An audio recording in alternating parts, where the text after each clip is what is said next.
Lewis Hamilton won his 104th race ever, and his first win since 21 at the Jeddah Grand Prix. He did this amazing thing on his home track in Silverstone, making all Formula One fans super happy. This shows us how good Mercedes is getting right now. But Russell's car broke down because of a cooling problem, which made Hamilton's long-awaited win a little less perfect. Mercedes winning 2 races one after another is definitely the kind of news we love to hear. So will we see this happen more often in 2024? And more importantly, how will this change the whole racing season for everyone else? You know what? Every F1 fan got a little teary-eyed watching Hamilton finally win a race after waiting so long. He had to deal with so many car changes and painful bouncing problems before he finally got a car that could actually compete well. The race itself was crazy because of all the strategy moves, rain, and tricky tire choices on the wet parts of the track, especially in the first few corners where both Mercedes cars slid off and let both McLaren cars pass them. But you could tell from the very first day of the weekend that the W15 car was really fast, even though Hamilton wasn't feeling super confident about fighting the top teams like McLaren and Red Bull based on pure speed. It turns out Mercedes gave their drivers an absolutely amazing car package, like a rocket ship. And now you can totally understand what Allison meant when he said, "How could we be so stupid and miss what's been right in front of our noses this whole time?" No matter what, Mercedes is now trying really hard to beat the teams ahead of them for the rest of 2024. With the whole second half of the season coming up, plus Hungary and Spa races before summer break, which are 2 of Hamilton's favorite tracks, we might see a fight for second place in the team championship way earlier than anyone expected it. Something really important to mention is that during the first part of the race with the medium tires, both Mercedes cars looked super good, with both drivers staying close behind the leaders pretty steadily. Of course, every driver on the track knew the weather was going to be crazy and unpredictable, so they saved their tires as long as they could to get a big advantage once all the chaos started. But even so, Verstappen found himself having a really tough time trying to get close to Hamilton in their fight for second place. Not only that, but when both McLaren cars got past the Dutch driver, they also needed help from the slippery track to close the gap and get past the Silver Arrow car. This shows us that when it comes to pure speed, Mercedes might be back in the fight. They're definitely faster than Ferrari now, who came to this race with their old car setup because they weren't happy with the upgrades they brought a few races ago. If we look at this speed chart, we can see that Mercedes was actually the fastest car on the track throughout the entire race. This means that whatever tires they put on their car worked perfectly for them.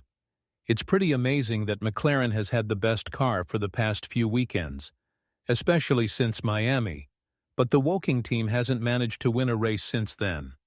With Mercedes winning the last 2 races, they're definitely back in the game to have a strong finish in the Drivers' Championship, and a real chance at second place in the team competition, too. But with all the drama and problems happening at Red Bull, the top 4 teams are all so close now in the team standings that we might be looking at a real fight until the very last race of the season, at least in this category. And we couldn't be happier that Mercedes joined this fight, too, after struggling so much in the past few years. When talking about the Silverstone race results, overall, Hamilton couldn't hide the tears in his voice during the press conference. The 7-time world champion and the guy with the most wins on this track, 9 wins as of today, said, "I can't stop crying. It's been since 21, just every day getting up trying to fight, to train, to put my mind to the task, and working as hard as I can with this amazing team. This is my last race here at the British Grand Prix with this team. So I wanted to win it so much for them because I love them. I appreciate them so much for all the hard work they've been putting in all these years. I'm forever grateful to everyone on this team, everyone at Mercedes, and all our partners." The most important thing for Mercedes right now is that they have a really competitive car and 2 really competitive drivers in it. If Russell's car hadn't broken down, maybe we could have seen both British drivers on the winner's podium, since he was catching up to Verstappen really fast before he was told to bring his car into the pit lane and stop racing. Of course, there are always what-ifs in this sport, and we could easily say that it would have been a 1-2 finish for McLaren if it hadn't been for the rain and messed-up strategy. But the massive advantage that Hamilton managed to get over Norris in the final parts of the race shows us that the Silver Arrow team still knows how to make the right moves at the right time. This is something they can use to gain a lot of momentum against the top teams, especially Ferrari. Since Miami, which was 6 races ago, 3 teams have managed to win a race, and Mercedes is second on that list with 2 wins. We could put a big question mark on the Austrian win since Russell just took what was handed to him easily, but still having 2 wins in this time period is definitely something you could have only dreamed about a few years ago.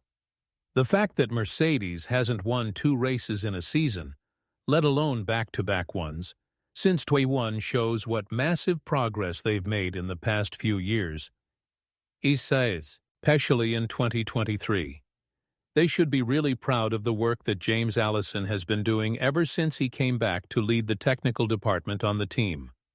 Even though Norris didn't win the race and lost second place to Verstappen, which made the 3-time world champions' championship lead even bigger, McLaren is the team that went home with the most points, 27 of them, proving that the team championship is definitely worth fighting for. This is where Mercedes would love to join the competition, especially since Red Bull's pretty much a one-man show with yet another terrible performance from qualifying to the race result overall. We are now heading into one of Hamilton's favorite races, Hungary, the one where he managed to get pole position last year with a much worse car than what he has in his hands now. If Mercedes manages to get their 3rd win in a row, it would definitely make things way more interesting for the second half of the season. Of course, it's worth saying that we can't always count on Russell being called into the pits and the weather playing such a huge role in a race. But what we can count on is Red Bull's speed.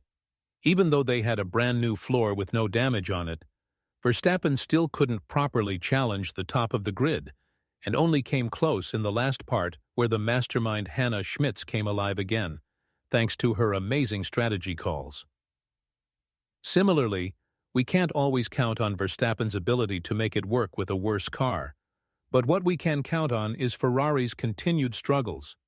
Now the Maranello team has failed to score points with Leclerc in the 2nd race in a row, which is definitely a warning sign for Hamilton himself, since he'll be joining this team next year. Obviously, the cars won't change that much next season, and the big changes will happen in 2026. But with Mercedes understanding the main problems with their car and where they need to add more speed in 2023, it's safe to say that Hamilton might be questioning his decision to join the Maranello team now that things look completely different for these 2 teams. Right now, Mercedes has 21 points in the team championship, and they're about 80 points behind Ferrari in 2nd place. The fact that Red Bull is only 70 points further ahead shows that they can definitely be caught if these good weekends continue throughout the rest of 2024. With all of this in mind, do you think Hamilton and Russell will continue on the path that the team has set for themselves in 2024? And more importantly, do you think they have a real chance at winning more races for the rest of the season? Let us know in the comments below, and once you do that, make sure to click on the video that's appearing on your screen right now.